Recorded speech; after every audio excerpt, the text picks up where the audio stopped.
रात के तकरीबन 11 बज रहे थे।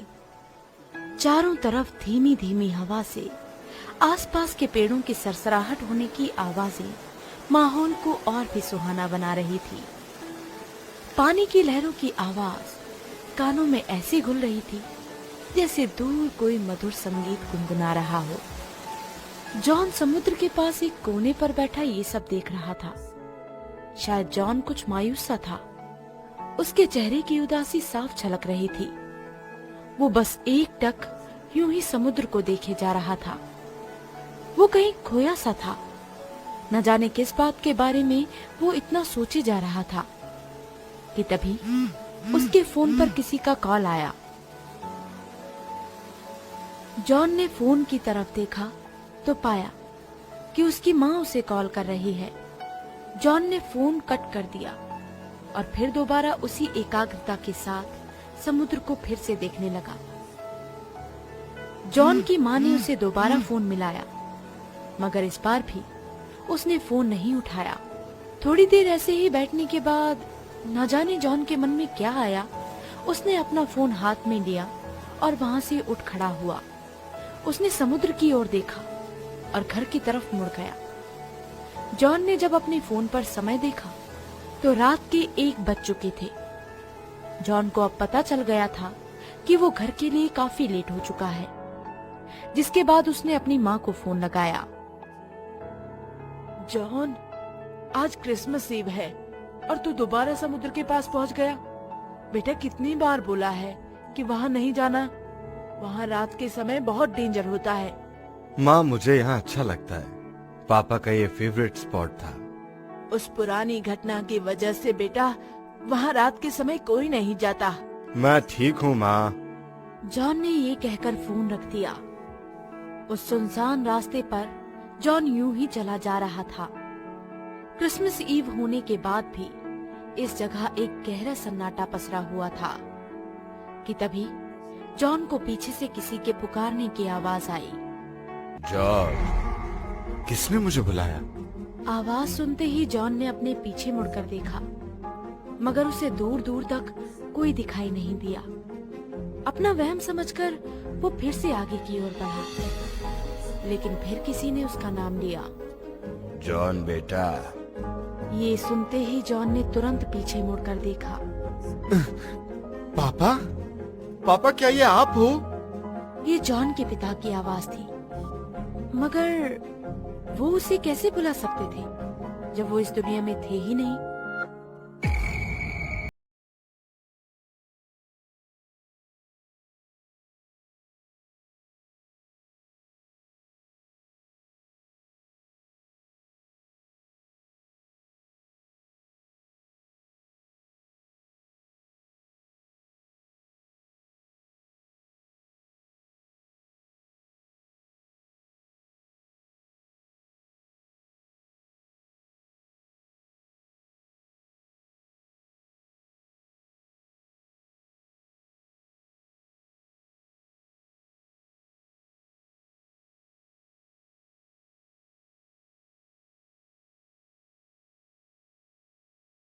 और समुद्र की तरफ तेजी से भागने लगा। वो फिर जोर जोर से अपने पिता को बुलाने लगा। पापा, मुझे पता है कि आप यहीं हैं। मेरे सामने आइए पापा। जॉन चुप होने का नाम ही नहीं ले रहा था कि तभी उसे एहसास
जिससे तुम्हें ऐसा लगा कि तुम्हारा बेटा मुश्किल में है। फादर की बात सुनकर मैरी समझ गई कि अपने बेटे की मदद के लिए उसे फादर को सब कुछ सच सच बताना पड़ेगा। जिसके बाद मैरी ने फादर को सारी बात बताना शुरू किया। 20 साल पहले हमारे शहर में अचानक ही एक सीरियल किलर का खौफ पैदा होने लगा। रोज रात इसी समुद्र के किनारे किसी न किसी की लाश मिला करती थी। पीटर जॉन को लेकर रोज यहाँ आता था, मगर मैंने उसे कई बार मना किया था कि ऐसे माहौल में बच्चे को यहाँ लाना अच्छा नहीं है, मगर वो मानता ही नहीं था। एक दिन जब पीटर को घर आने में देरी हो गई तो मैं घबरा गई, जिसके बाद मैं उसको ढूंढते ढूंढते यहाँ पहुँची। फिर जिसके बाद मैंने जो देखा उसे देखकर तो मेरे पैरों तले जमीन ही खिसक गई। मुझे जाने दो, आज क्रिसमस है, मेरी फैमिली मेरा इंतजार कर रही होगी। मैंने उस दिन देखा पीटर का असली चेहरा। पीटर वही सीरियल किलर था। मैं चुपकर वो सब कुछ देख रही थी, लेकिन जॉन को पीटर के साथ उस समय देखकर मैं काफी घबरा रही थी। मुझे कैसे भी करके अपने बेटे को वहाँ से निकालना था कि तभी मैंने देखा कि पीटर ने उस आदमी को बड़ी ही बेरहमी से मार डाला।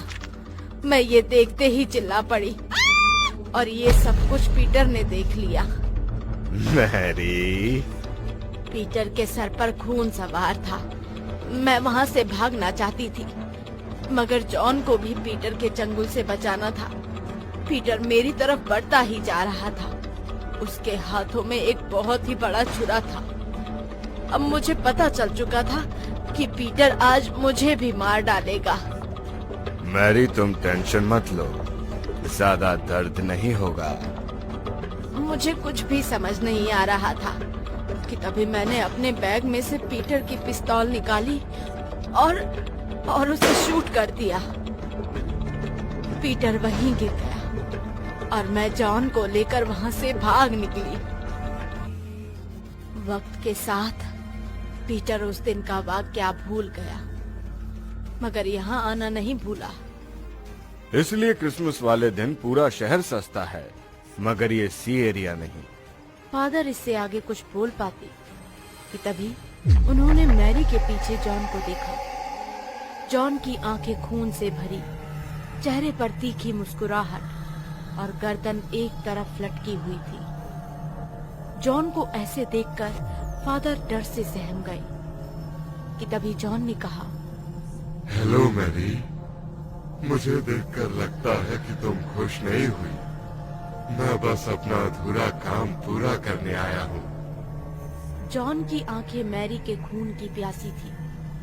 मैरी को घूरते हुए पीटर ने कहा, बस थोड़ा दर्द होगा मेरी मैरी, फिर सब शांत हो जाएगा। पीटर मैरी के पास आने लगा। उसने मैरी को अपने एक हाथ से उठाया और हवा में लटका दिया। मैरी तड़पने लगी।